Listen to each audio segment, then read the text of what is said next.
First of all, I just want to thank my parents for introducing me to God.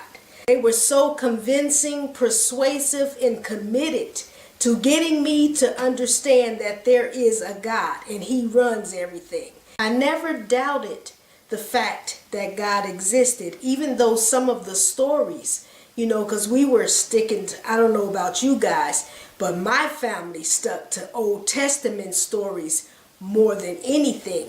And so in the Old Testament, God was doing good, but God also can destroy and go out and kill babies and kill people and all of this stuff. So this was my view of God growing up as a child.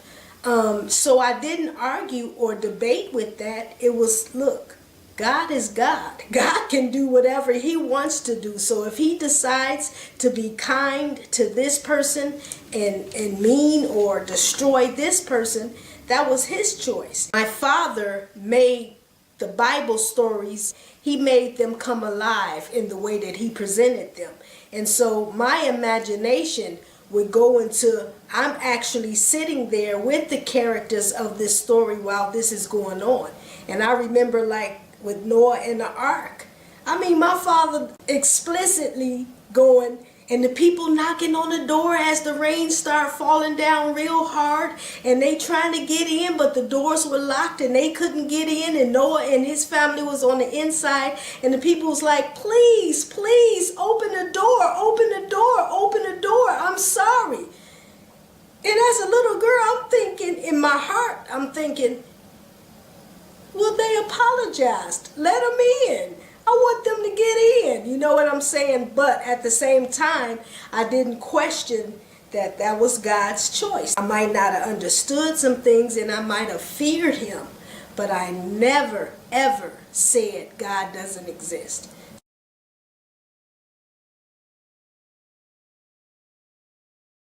As a little kid, we had fun on the feast days, and we had fun after Saturday service, and we got to talk to our friends and walk around, and play and everything, because we were little kids, and it was fun, no doubt about it. Those periods, there were some very fun activities. Got to go to the Y on Sundays. Our families went swimming, and they had a dance and basketball for the boys and everything. So there were activities going on Sundays to keep us entertained. In visiting our friends and their houses, going to their house for dinner and them coming to our house, and we just spending time with our church family.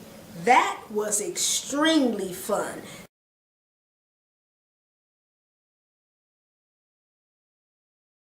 Even though we were restricted to just associating with people inside the church, not outside the church. As I mentioned in the other video, my parents opened the door. We had friends. We could play with friends on the block. Of course, we just couldn't go out on the Sabbath day, and we kept those kind of things. But because of that doctrine that we were the only people in the truth and everyone else wasn't, my friendships on the outside were always temporary. It's like everyone that I met that was on the outside of the church circle, there was an ending to that relationship. There was a problem where I didn't know how to keep long-term friends. And if we stopped going to church at a certain age, then I lost contact with all of my church friends, and the way that I've learned to associate with outside of the church friends was always temporary.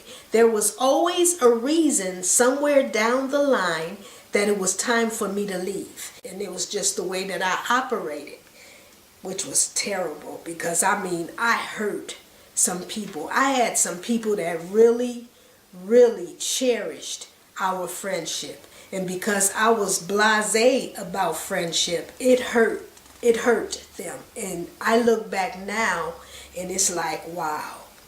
But anyway, this is supposed to be the good I got out the church. Let me go back.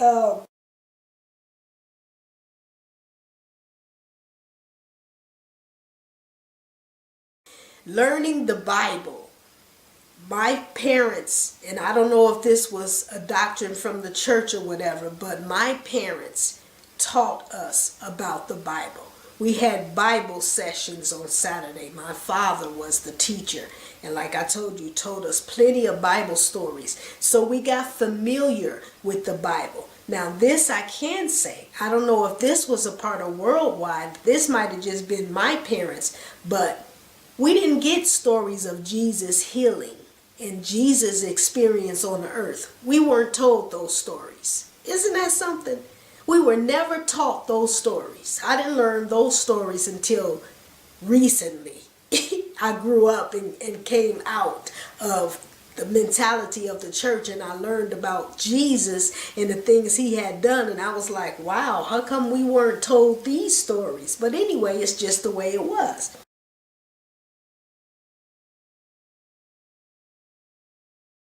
One of the things that I truly believe was a benefit from going to the Worldwide Church of God was this.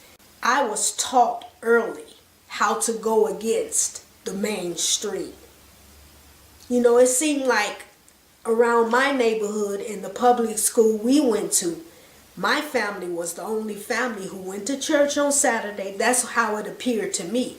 Who went to church on Saturday, who didn't eat pork, who was taken out of school to go to the feast days. If the class was having Christmas parties or making Valentine's ornaments and stuff like that, I couldn't participate. If I was allowed to go to anyone's birthday party, friends or something, or a party at the school, I would still have to ask, was this pork? I was like the only one out of everybody else, and I used to always get asked, why don't you celebrate Christmas? Because after the Christmas season, you know, when people come back with their new clothes and new shoes and everything, well, me and my siblings didn't come back with anything new, of course, because we didn't celebrate Christmas. Plus, my parents really couldn't afford to keep up with that stuff like that. Again, whatever.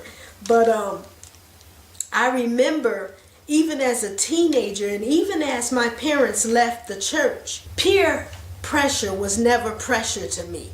It was always, if I decided to do something, it wasn't because my friends persuaded me or because of the majority of the group was doing it, I figured I'll just do it.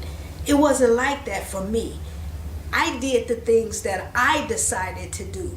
It was never because of somebody else doing it, and I believe that that was because of the no Christmas, the no Easter, the can't participate in buying Valentines, you know, little Valentines and passing them out to the class. I done none of that. So that kind of gave me the strength and the courage to be different, and it was okay to be different. And I cherish that experience because it trained me mentally to do that. And right now, to this day, as a grown woman, I still have that ability to, everybody else can agree with this, I don't care. This is what I see is right. This is what I'm reading is correct. And so that's a very, very good thing.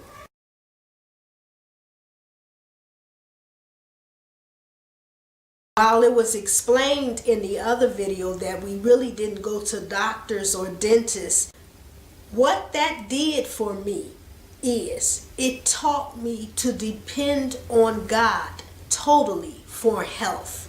It taught me to depend on God totally for healing. So right now, to this day, do you know, to this day, I do not go to doctors to get checked up and all of that stuff. If I catch a cold or whatever, I go to God. God gets rid of it. If I have a headache, I go to God. My children, growing up, raising them, I didn't get them immunized just as I wasn't immunized. I'm glad of that. How many of us can view how ridiculous some of these medications are? They tell you it's going to do this good thing over here, but then it might cause blindness, or it might stop you from breathing, or it might cause your heart to do flips. I don't think so. So in that, I'm very grateful that I'm not dependent on a man to help me keep my health. So there we have it, the good that I've obtained from attending the Worldwide Church of God. You know, scriptures read, all things work together for good to them that love God, to them who are the called according to his purpose. I'm glad to have been able to share with you the good that has come together in my life in this video. Till the next time, guys, love is all.